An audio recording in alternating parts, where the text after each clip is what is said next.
Hi Andy, I'm Dr. Gautami, fertility specialist, MIDSI IVF, Vizag. Today we are going to talk about ovulation induction. ఒక fertility సెంటర్కి వచ్చిన ప్రతి కపుల్కి ఐవీఎఫ్ఏ చేస్తామని కాదండి, వాళ్ళకి సింపుల్ డ్రగ్స్తో కూడా కన్సీవ్ అవుతారు. డ్రగ్స్ ప్లస్ ఐయుఐ కూడా వాళ్ళకి చేయొచ్చు. ఇవాళ ఈ డ్రగ్స్ అనేది ఎవరికి ఇవ్వచ్చు, ఈ బేసిక్ సింపుల్ ట్రీట్మెంట్స్ ఎవరికి మోస్ట్లీ యూస్ఫుల్గా ఉంటాయి అనేది మాట్లాడుకుందాం. అండ్ ఏమి ఇస్తాము, ఈ బేసిక్ ట్రీట్మెంట్స్ అనేవి ఓవ్యులేషన్ ఇండక్షన్ అనేది మేము ఇవ్వాలంటే ఆ బేసిక్ డ్రగ్స్ అనేవి వాళ్ళకి ఫస్ట్ హస్బెండ్ సెమెన్ అనాలిసిస్ నార్మల్గా ఉండాలి, మినిమమ్ ఆఫ్ 10 మిలియన్ ఉండాలి. ఫీమేల్స్కి వచ్చేటప్పటికి ట్యూబ్స్ ఓపెన్ అయి ఉండాలి, అలాగే ఎగ్ కౌంట్ బాగుండాలి, యూట్రస్లో ఎటువంటి అనామలీస్ ఉండకూడదు, అండ్ హార్మోనల్ లెవెల్స్ అన్నీ బాగున్న వాళ్ళకి ఎక్కువగా ఈ ఓవ్యులేషన్ ఇండక్షన్ అనేది మేము చేస్తామండి. ఈ ఓవ్యులేషన్ ఇండక్షన్ వచ్చేటప్పటికి సెకండ్ డే 2 ఆర్ డే 3 నుండి స్టార్ట్ చేస్తామండి. డే 2 ఆర్ డే 3 నుండి ఇది మేము స్టార్ట్ చేస్తామండి. ఇందులో కూడా 2 రకాల డ్రగ్స్ ఉంటాయి. బేసిక్గా డ్రగ్స్ స్టార్ట్ చేసే ముందు ప్రతి పేషెంట్కి మేము అడ్వైస్ చేసేది ఏంటంటే life style modifications, weight reduction అండి. అట్లీస్ట్ 5-10% ఆఫ్ వెయిట్ రిడక్షన్ కనుక వాళ్ళు చేసుకోగలిగితే ఫర్టిలిటీ రేట్స్ అనేవి చాలా డ్రాస్టిక్గా ఇంప్రూవ్ అవుతాయండి. ఫర్టిలిటీ రేట్స్, ఓవ్యులేషన్ నార్మల్గా అయ్యే ఛాన్సెస్ ఎక్కువగా ఉంటాయి. అలా కాకుండా మేము ఇచ్చే డ్రగ్స్ కూడా చాలా బాగా పనిచేసే అవకాశం ఉంటుంది. అండ్ వెయిట్ తగ్గటం వల్ల లాంగ్ టర్మ్లో వచ్చే problems like diabetes, cardiac problems కూడా తగ్గుతాయండి. సో వెయిట్ రిడక్షన్ అనేది మేము ఫస్ట్ లైన్ కింద అందరి పేషెంట్స్కి అడ్వైస్ చేస్తాం. మోస్ట్ కామన్గా ఆడవాళ్ళలో మనం చూసే ప్రాబ్లమ్స్ అండి పీసీఓఎస్.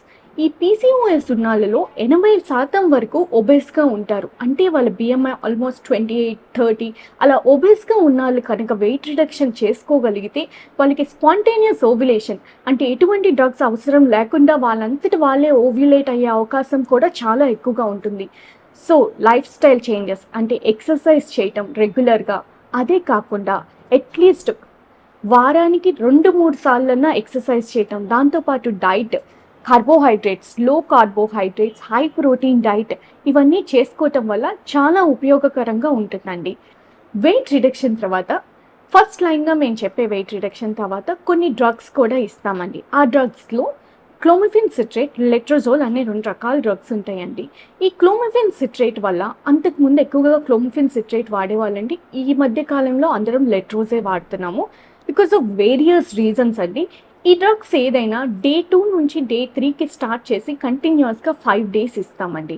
ఆ 5 డేస్ తర్వాత పేషెంట్ని డే 8th కానీ డే 9th కానీ మేము మళ్ళీ తిరిగి చూసి ఆ ఎగ్ అనేది ఎలా డెవలప్ అయింది, ఎంత సైజ్కి పెరిగిందా లేదా అనేది మేము ఫ్రీక్వెంట్గా స్కాన్స్ చేసి మానిటర్ చేసుకుంటూ ఉంటాము. ఈ క్లోమిఫెన్ సిట్రేట్ అనే డ్రగ్ ఇవ్వటం వల్ల ఆల్మోస్ట్ కొంతమందికి అంటే ఒక 20% మందిలో ఒక్కొక్కసారి రెస్పాన్స్ అనేది ఉండదండి. దాన్ని క్లోమిఫెన్ సిట్రేట్ రెసిస్టెన్స్ అని అంటాం. అది చాలా తక్కువ మందిలో ఉంటుందండి. ఆల్మోస్ట్ 50%, 60% మంది ఓవ్యులేట్ అవుతారు నార్మల్గానే. ఆ రెసిస్టెన్స్ అనేది కొంతమందిలో డెవలప్ అవుతుంది. ఇది మాకు ఎలా తెలుస్తుంది అంటే ఫ్రీక్వెంట్గా మేము స్కాన్స్ చేసుకుంటాం వల్ల ఎగ్ సైజ్ ఎంత పెరుగుతుంది అనేది మేము చూసుకుంటూ ఉంటాం అండి. ఫాలికల్ సైజ్ అంటాం. 14వ రోజు 13వ రోజు వచ్చేటప్పటికి 18-20 ఆఫ్ ఫాలికల్ సైజ్ వచ్చినప్పుడు లోపల ఎగ్ కూడా బాగా డెవలప్ అయిందని మేము ఎక్స్పెక్ట్ చేసి ఆ రోజు మేము ట్రిగర్ ఇంజెక్షన్ అనేది ఇస్తామండి.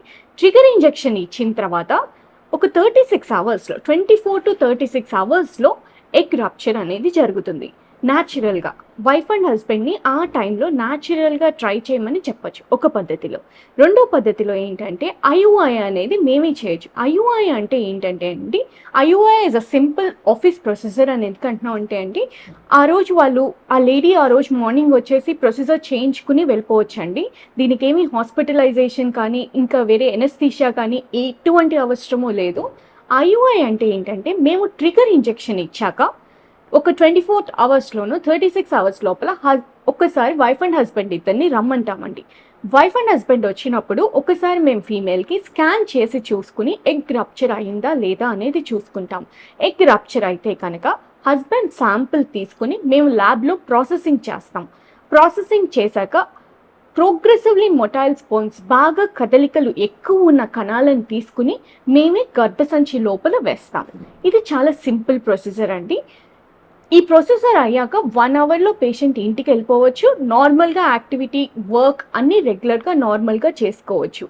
సో ఇది బేసిక్ డ్రగ్స్ అండి. జస్ట్ సింపుల్గా డ్రగ్స్ ఇచ్చి న్యాచురల్గా కన్సీవ్ అయ్యే అవకాశము ఉంటుంది. ఐయుఐ పద్ధతి ద్వారా కూడా కన్సీవ్ అయ్యే అవకాశము ఉంటుందండి. సో ఈ డ్రగ్స్ వల్ల ఏమైనా కాంప్లికేషన్స్ ఉంటాయా, ఈ లెట్రోజోస్ అని క్లోమిఫెన్ సిట్రేట్ కానీ తీసుకోవటం వల్ల ఏమైనా సైడ్ ఎఫెక్ట్స్ ఉంటాయా అని ఒక్కొక్కసారి మమ్మల్ని అడుగుతూ ఉంటారు. వీటి వల్ల మేజర్ సైడ్ ఎఫెక్ట్స్ ఏమీ ఉండవండి. కొంచెం నాజియా కానీ, కొంతమంది హెడేక్ కంప్లైంట్ చేస్తుంటారు, బ్రెస్ట్ టెండర్నెస్, అలాంటి చిన్న చిన్న సైడ్ ఎఫెక్ట్సే ఉంటాయండి. మేజర్ సైడ్ ఎఫెక్ట్స్ ఏమీ ఉండవు. అండ్ ఈ పద్ధతుల్లో మేము ఎప్పుడు మోనోఫాలిక్యులర్ డెవలప్మెంట్ అంటే ఒక ఫాలికల్ కానీ 2 ఫాలికల్స్ కానీ మెయిన్గా డెవలప్ చేయడానికి చూస్తామండి. అంతకన్నా ఎక్కువ ఉంటే కనుక 3, 4 అలా వస్తే సైకిల్ కూడా క్యాన్సిల్ చేస్తామండి. ఎందుకంటే మోనోఫాలిక్యులర్ 2 అంటే ఒక సింగిల్ టర్మ్ కానీ ట్విన్స్ కానీ అంతకన్నా ఎక్కువ అయితే ఆ సైకిల్ మేము క్యాన్సిల్ చేసేస్తామండి. సో యూజువల్లీ లెట్రోజోల్ ఇచ్చినప్పుడు మోనోఫాలిక్యులర్ డెవలప్మెంట్ అనేది బాగా వస్తుంది. So finally I want to conclude by saying, ప్రతి పేషెంట్ వచ్చిన ఇన్ఫర్టిలిటీ సెంటర్కి వచ్చిన వాళ్ళందరికీ ఐవీఎఫ్ అవసరం లేదండి. బేసిక్ సింపుల్ డ్రగ్స్తో కూడా కన్సీవ్ అయ్యే అవకాశం చాలా ఉంటుంది. అండ్ లైఫ్ స్టైల్ మోడిఫికేషన్స్ వల్ల చాలా అడ్వాంటేజ్ ఉంటుంది. Thank you.